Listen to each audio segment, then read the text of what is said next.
38ನೇ ಅಧ್ಯಾಯ. ಅನ್ನದಾನ, ಬಾಬಾ ಅವರಿಂದ ಅಡಿಗೆ, ಹಿಂದೂ ದೇವತೆಗಳಿಗೆ ಗೌರವ, ಭಕ್ತರೊಡನೆ ಊಟ. ಈ ಹಿಂದೆ ಬಾಬಾ ಅವರ ಚಾವಡಿ ಮೆರವಣಿಗೆಯನ್ನು ವಿವರಿಸಿದವಷ್ಟೇ. ಈಗ ಬಾಬಾ ಅವರ ಅಡಿಗೆಯ ವಿಧಾನವನ್ನು ಹೇಮಾಡ ಪಂತರು ವರ್ಣಿಸಿದ್ದಾರೆ. ಚರಣಾಶ್ರಿತ ತ್ರಿತಾಪಹರರು, ಭಕ್ತೇಷ್ಟ ಸಂಪದನ ತತ್ಪರರು, ಸಕಲ ಜಗದ ನಂದಕರರು ಆದ ಶ್ರೀ ಸಾಯಿಬಾಬಾ ಅವರಿಗೆ ವಂದನೆಗಳು. ದ್ವೈತ ದಲನ, ಭಕ್ತ ಮನಮೋಹನ, ಭಾವಾಪಹರಣ ಮತ್ತು ಕರುಣಾಧನರಾದ ಸಾಯಿಬಾಬಾ ಅವರಿಗೆ ಜಯವಾಗಲಿ. ಅನ್ನದಾನ. ಬೇರೆ ಬೇರೆ ಯುಗಗಳಿಗೆ ಬೇರೆ ಬೇರೆ ಸಾಧನೆಗಳು ನಿಯಮಿತವಾಗಿರಲಿ. ಕೃತಯುಗಕ್ಕೆ ತಾಪವೂ, ತ್ರೇತಾಯುಗಕ್ಕೆ ಜ್ಞಾನವೂ, ದ್ವಾಪರ ಯುಗಕ್ಕೆ ಯಜ್ಞವೂ, ಕೊನೆಯದಾಗಿ ಕಲಿಯುಗಕ್ಕೆ ದಾನವೂ ನಿಯಮಿಸಲ್ಪಟ್ಟಿವೆ. ದಾನಗಳಲ್ಲಿ ಅನ್ನದಾನವೇ ಶ್ರೇಷ್ಠವಾದದ್ದು. ಮಧ್ಯಾಹ್ನದಲ್ಲಿ ನಮಗೆ ಊಟ ಸಿಗದಿದ್ದರೆ ತಳಮಳಗೊಳ್ಳುತ್ತವೆ. ಅದೇ ರೀತಿ ಸಕಲ ಜೀವರಾಶಿಗಳಿಗೂ ಸಹ ಅನುಭವವಾಗುತ್ತದೆ. ಇದನ್ನು ತಿಳಿದು ಯಾರು ಬಡವರಿಗೂ ಹಸಿದವರಿಗೂ ಆಹಾರವನ್ನು ನೀಡುವರೋ ಅವರೇ ಉತ್ತಮ ಧರ್ಮಿಷ್ಠರು. ಆಹಾರವೇ ಬ್ರಹ್ಮ. ಆಹಾರದಿಂದಲೇ ಸಮಸ್ತ ಜೀವರಾಶಿಗಳ ಸೃಷ್ಟಿಯಾಗಿರುವುದು ಮತ್ತು ಜೀವಿಸಿರುವುದು. ಅವು ಮರಣದ ನಂತರ ಅದೇ ಆಹಾರವನ್ನು ಪ್ರವೇಶಿಸುತ್ತೇವೆ ಎಂಬುದಾಗಿ ತೈತ್ರೇಯ ಉಪನಿಷತ್ತಿನಲ್ಲಿ ಹೇಳಲಾಗಿದೆ. ಮಧ್ಯಾಹ್ನದ ಹೊತ್ತಿನಲ್ಲಿ ನಮ್ಮ ಮನೆ ಬಾಗಿಲಿಗೆ ಅತಿಥಿ ಬಂದರೆ ಅವನನ್ನು ಆಧರಿಸಿ ಆಹಾರ ನೀಡುವುದು ನಮ್ಮ ಆದ್ಯ ಕರ್ತವ್ಯ. ಸಂಪತ್ತು ದಾನ, ವಾಸ್ತುದಾನ, ಆಸ್ತಿದಾನ ಮುಂತಾದ ದಾನಗಳನ್ನು ಮಾಡಲು ವಿವೇಚನೆ ಇರಬೇಕು. ಆದರೆ ಆಹಾರದ ವಿಷಯದಲ್ಲಿ ಈ ವಿವೇಚನೆಯ ಅಗತ್ಯವಿಲ್ಲ.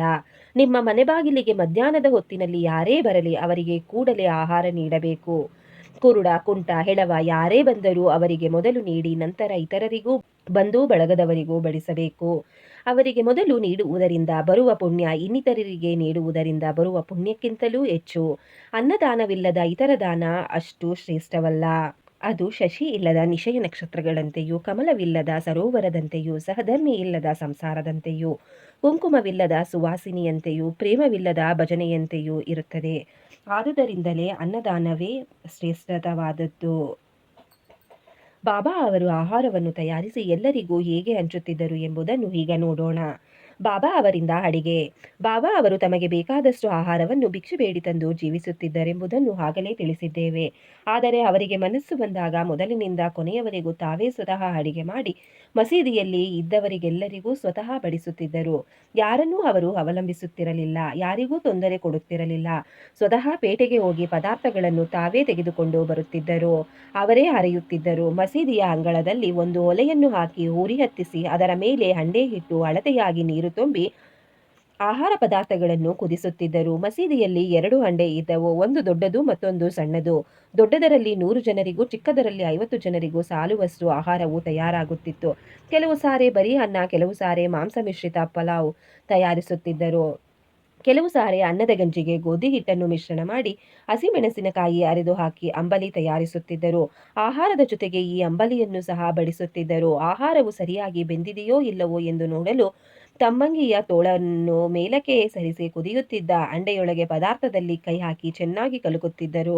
ಆದರೂ ಅವರ ಕೈ ಸುಡುತ್ತಿರಲಿಲ್ಲ, ಮುಖ ಕುದಿಯುತ್ತಿರಲಿಲ್ಲ. ಆಹಾರವನ್ನು ಮೊದಲು ತಾತ್ಯಾ ಪಾಟೀಲ ಮತ್ತು ಮಾಳಾಸಪತಿಯವರಿಗೆ ಕಳುಹಿಸಿ ಉಳಿದದ್ದನ್ನು ಎಲ್ಲರಿಗೂ ಸ್ವಹಸ್ತದಿಂದ ಬಡಿಸುತ್ತಾ ತೃಪ್ತಿ ಪಡೆಯುತ್ತಿದ್ದರು. ಈ ರೀತಿ ಬಾಬಾ ಅವರ ಹಸ್ತದಿಂದ ಆಹಾರವನ್ನು ಪಡೆದ ಜನರ ನಿಜಕ್ಕೂ ಧನ್ಯರು. ಬಾಬಾ ಸಸ್ಯಾಹಾರ ಮತ್ತು ಮಾಂಸಾಹಾರಗಳನ್ನು ಎಲ್ಲ ಭಕ್ತರಿಗೂ ಕೊಡುತ್ತಿದ್ದರೆ ಎಂದು ಕೆಲವರು ಅನುಮಾನದಿಂದ ಪ್ರಶ್ನೆ ಕೇಳಬಹುದು.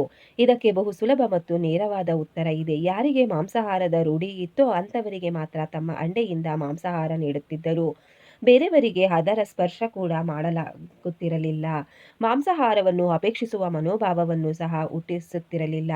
ಗುರುವು ಕೊಟ್ಟ ಪ್ರಸಾದವನ್ನು ತಾನು ಸೇವಿಸುವುದು ಯೋಗ್ಯವೋ ಅಯೋಗ್ಯವೋ ಎಂದು ಯೋಚಿಸುವವನು ಸದ್ಗತಿಯನ್ನು ಹೊಂದಲಾರನು. ಕೆಲವು ಸಲ ಬಾಬಾ ಈ ಬಗ್ಗೆ ತಮ್ಮ ಭಕ್ತರನ್ನು ಪರೀಕ್ಷಿಸಿದ್ದಾರೆ. ಭಕ್ತ ಪರೀಕ್ಷೆ. ಅಂದು ಏಕಾದಶಿ. ಬಾಬಾ ಅವರು ದಾದಾ ಕೇಳಕರ ಅವರನ್ನು ಕರೆದು ನೀನೇ ಸ್ವತಃ ಹೋಗಿ ಮಾಂಸವನ್ನು ತೆಗೆದುಕೊಂಡು ಬಾ ಎಂದು ಹೇಳಿ ಹಣ ಕೊಟ್ಟರು. ದಾದಾ ಕೇಳಕರರು ಆಚಾರಶೀಲ ಬ್ರಾಹ್ಮಣರು.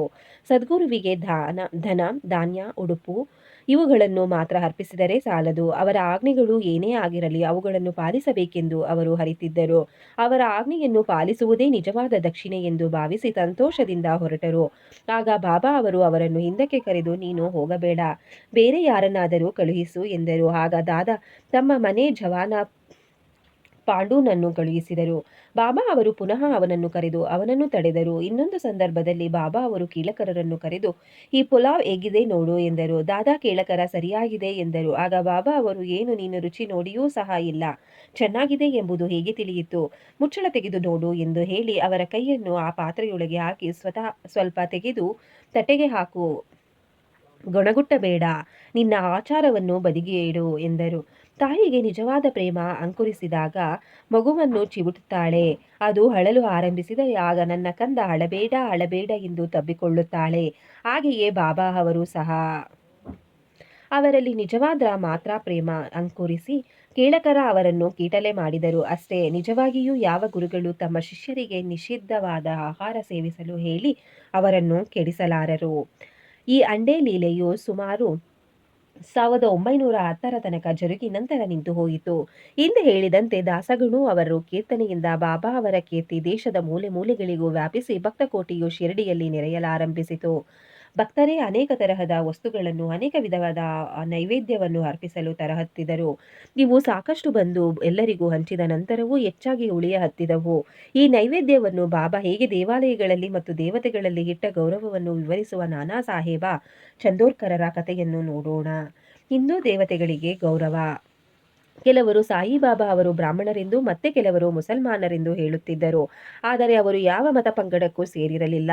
ಅವರು ಯಾವಾಗ ಜನ್ಮ ತಾಳಿದರು, ಅವರ ಮತ ಯಾವುದು, ಅವರ ಮಾತೃಪಿತೃಗಳು ಯಾರು ಎಂಬುದು ಯಾರಿಗೂ ಗೊತ್ತಿರಲಿಲ್ಲ. ಅದು ಈಗಲೂ ಗೊತ್ತಾಗಿಲ್ಲ.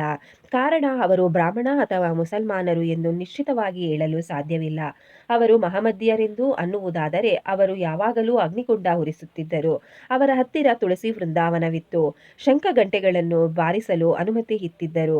ಈ ವಿಧವಾದ ಹಿಂದೂಗಳ ಪೂಜೆಗೆ ಅನುಮತಿ ನೀಡುತ್ತಿದ್ದರೆ ಮಹಮ್ಮದೀಯರೆನ್ನುವುದಾದರೆ ಕಿವಿಗಳನ್ನೇಕೆ ಚುಚ್ಚಿಸಿಕೊಂಡಿದ್ದರು? ಹಿಂದೂ ದೇವಾಲಯಗಳನ್ನು ದುರಸ್ತಿಪಡಿಸಲು ತಮ್ಮ ಸ್ವಂತಹ ಹಣವನ್ನು ಏಕೆ ವ್ಯಯ ಮಾಡುತ್ತಿದ್ದರು? ಅದಕ್ಕೆ ವಿರುದ್ಧವಾಗಿ ಹಿಂದೂ ದೇವಾಲಯ ಮತ್ತು ಹಿಂದೂ ದೇವತೆಗಳಿಗೆ ಅಗೌರವವನ್ನು ಅವರು ಎಂದಿಗೂ ಸಹಿಸುತ್ತಿರಲಿಲ್ಲ. ಒಮ್ಮೆ ನಾನಾ ಸಾಹೇಬ ಚಂದೋರ್ಕರ ಅವರು ತಮ್ಮ ನಾದಿನಿಯ ಪತಿಯಾದ ಬನ್ನಿವಾಲೆಯವರೊಡನೆ ಶಿರಡಿಗೆ ಬಂದರು. ಅವರು ಮಸೀದಿಗೆ ಹೋಗಿ ಬಾಬಾ ಅವರಿಗೆ ನಮಸ್ಕರಿಸಿ ಮಾತನಾಡಲು ಆರಂಭಿಸಿದ ಕೂಡಲೇ ಬಾಬಾ ಅವರು ನಾನಾ ಅವರನ್ನು ಕುರಿತು, ಇಷ್ಟು ದಿನ ನನ್ನ ಸಂಗಡವಿದ್ದರೂ ಸಹ ನೀನು ಈ ರೀತಿ ಮಾಡಬಹುದೇ ಎಂದರು. ನಾನಾ ಅವರಿಗೆ ಮಾತಿನ ಅರ್ಥವಾಗಲಿಲ್ಲ. ಆದುದರಿಂದ ಅವರು ವಿವರಣೆ ಕೇಳಿದರು. ಆಗ ಬಾಬಾ ಅವರು, ನೀನು ಕೋಪಾರಗಾಂವಕ್ಕೆ ಬಂದು ಅಲ್ಲಿಂದ ಶಿರಡಿಗೆ ಹೇಗೆ ಬಂದೆ ಎಂದು ಕೇಳಲು ನಾನಾ ಅವರಿಗೆ ಕೂಡಲೇ ತಮ್ಮ ತಪ್ಪಿನ ಅರಿವಾಯಿತು. ಅವರು ಸಾಮಾನ್ಯವಾಗಿ ಶಿರಡಿಗೆ ಬರುವಾಗ ದಾರಿಯಲ್ಲಿ ಗೋದಾವರಿ ನದಿಯ ದಡದಲ್ಲಿದ್ದ ಕೋಪಾರಾಂಗವದ ಶ್ರೀ ದತ್ತರ ಗುಡಿಯನ್ನು ಸಂದರ್ಶಿಸಿ ಬರುತ್ತಿದ್ದರು. ಆದರೆ ಈ ಸಾರಿ ತಮ್ಮ ಸಂಬಂಧಿಗಳು ಶ್ರೀ ದತ್ತರ ಭಕ್ತಾದಿಯಾಗಿದ್ದರೂ ಸಹ ಶಿರಡಿಗೆ ಬರುವುದು ತಡವಾಗಬಾರದೆಂದು ಬಗೆದು ಅವರನ್ನು ನೇರವಾಗಿ ಕರೆದುಕೊಂಡು ಬಂದಿದ್ದರು. ಆಗ ಅವರು ನಡೆದ ವಿಷಯವನ್ನೆಲ್ಲವನ್ನು ತಿಳಿಸಿ, ಗೋದಾವರಿಯಲ್ಲಿ ಸ್ನಾನ ಮಾಡುವಾಗ ಕಾಲಿಗೆ ಮುಳ್ಳು ಚುಚ್ಚಿ ಬಹಳ ನೋವಾಯಿತೆಂದು ಹೇಳಿ ತಮ್ಮ ತಪ್ಪು ಒಪ್ಪಿಕೊಂಡರು. ಆಗ ಬಾಬಾ ಅವರು ಅದೇ ತಕ್ಕ ಶಿಕ್ಷೆ ಎಂದು ಹೇಳಿ ಮುಂದೆ ಎಚ್ಚರಿಕೆಯಿಂದ ಇರಲು ಹೇಳಿದರು. ಭಕ್ತರೊಡನೆ ಊಟ. ಈಗ ಪ್ರಸಾದ ವಿನಿಯೋಗದ ವಿಚಾರ. ಮಧ್ಯಾಹ್ನದ ಆರತಿಯಾದ ನಂತರ ಬಾಬಾ ಅವರು ಉದಿಯನ್ನು ಕೊಟ್ಟು ಆಶೀರ್ವದಿಸಿ ಎಲ್ಲರನ್ನೂ ಕಳುಹಿಸುತ್ತಿದ್ದರು.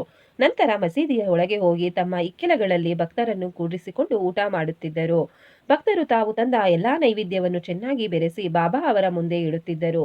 ಆಗ ಬಾಬಾ ಅವರು ಅದನ್ನು ಮೊದಲು ದೇವರಿಗೆ ಅರ್ಪಿಸಿ ನಂತರ ಸ್ವೀಕರಿಸುತ್ತಿದ್ದರು. ಕೆಲವು ಭಾಗವನ್ನು ಹೊರಗಡೆ ಕಾಯುತ್ತಿದ್ದ ಭಕ್ತರಿಗೆ ಹಂಚಿ ಉಳಿದದ್ದನ್ನು ಒಳಗಡೆ ನೆರೆದ ಭಕ್ತರಿಗೆ ಹಂಚುತ್ತಿದ್ದರು. ಬಾಬಾ ಅವರು ಶ್ಯಾಮ ಮತ್ತು ನಾನಾ ಸಾಹೇಬ ನಿಮೋಣಕರ ಅವರನ್ನು ಬಡಿಸಲು ನೇಮಿಸಿದ್ದರು. ಅವರು ತಮ್ಮ ಕರ್ತವ್ಯವನ್ನು ಶಿರಸಾವಹಿಸಿ ನೆರವೇರಿಸುತ್ತಿದ್ದರು. ಈ ರೀತಿ ಭಕ್ತರು ತೃಪ್ತಿ ಹೊಂದುತ್ತಿದ್ದರು. ನಿತ್ಯ ಪವಿತ್ರವಾಗಿತ್ತು ಆ ಪ್ರಸಾದ. ಮಜ್ಜಿಗೆ. ಒಂದು ಸಾರಿ ಹೇಮಾಡ ಪಂತರು ಬಾಬಾ ಅವರ ಜೊತೆಯಲ್ಲಿ ಹೊಟ್ಟೆ ತುಂಬ ಊಟ ಮಾಡಿದರು. ಆಗ ಬಾಬಾ ಅವರು ಅವರಿಗೆ ಒಂದು ಲೋಟದಲ್ಲಿ ಮಜ್ಜಿಗೆಯನ್ನು ತರಿಸಿ ಅದನ್ನು ಅವರಿಗೆ ಕೊಟ್ಟರು. ಅದರ ಬಿಳಿ ಬಣ್ಣವು ಅವರಿಗೆ ಮೆಚ್ಚುಗೆಯಾಯಿತು. ಆದರೆ ಅದಕ್ಕೆ ಹೊಟ್ಟೆಯಲ್ಲಿ ಸ್ಥಳವಿಲ್ಲವಲ್ಲ ಎಂದು ಚಿಂತಿಸಿದರು. ಆದರೂ ಸ್ವಲ್ಪ ರುಚಿ ನೋಡಿದರು.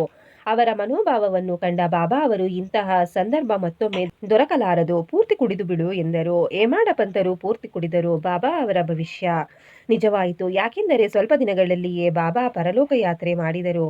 ಹೇಮಾಡ ಪಂತರು ಒಂದು ಲೋಟ ಮಜ್ಜಿಗೆ ಕುಡಿದರು. ಆದರೆ ಅವರು ಸಾಯಿ ಲೀಲೆ ಎಂಬ ಅಮೃತವನ್ನು ನಮಗೆ ಸಮೃದ್ಧಿಯಾಗಿ ಒದಗಿಸಿದ್ದಾರೆ.